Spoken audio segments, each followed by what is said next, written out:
一起洗。经常闻袜子真的会肺部感染吗？竟然掉落在地面。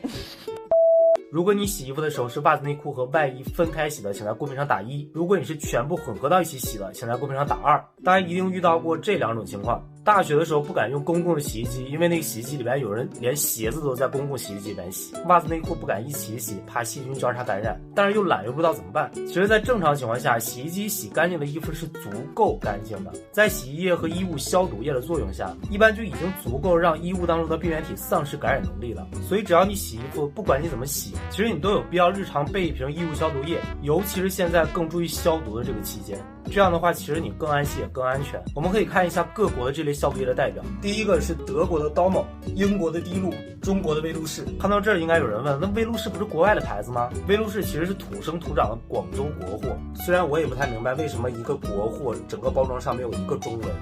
知道威露士是国货的，在公屏上打1；不知道的，在公屏上打2。先说一下各个品牌。这个德国的代表 Domo 的衣物消毒液呢，它是来自德国最大日化集团之一的 Rossmann 旗下的家清品牌。产品的知名度呢，基本上是在德国家喻户晓，并且市场占有率极高。那滴露大家也知道，它是英国的比较专业的洗护品牌。那威露士呢，其实就是我们国货的代表。那我们接下来就一起对比一下这些可以让衣物混合一起洗的衣物消毒液。德国的 Domo 和威露士的主要成分都是一样的，都是2甲氯化铵。滴露的主要成分是 PCMX。那这2个消毒成分到底有啥区别？区别就是2甲氯化铵消毒效果更好些， PCMX 刺激性更小些。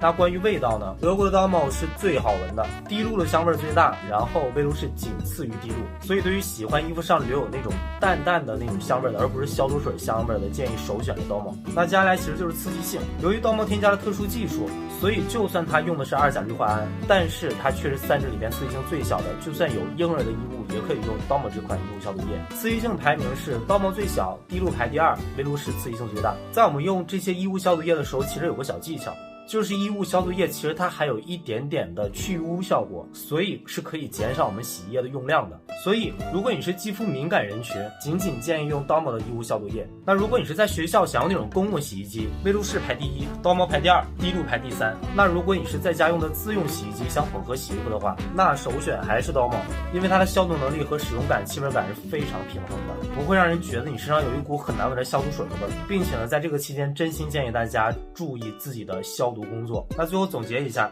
袜子、内裤、衣物加好衣物消毒液是可以一起洗的，但是这也要看你用的洗衣机的洁净程度。最后一点，只要你用心做好消毒，闻袜子是不会让你肺部感染的。那么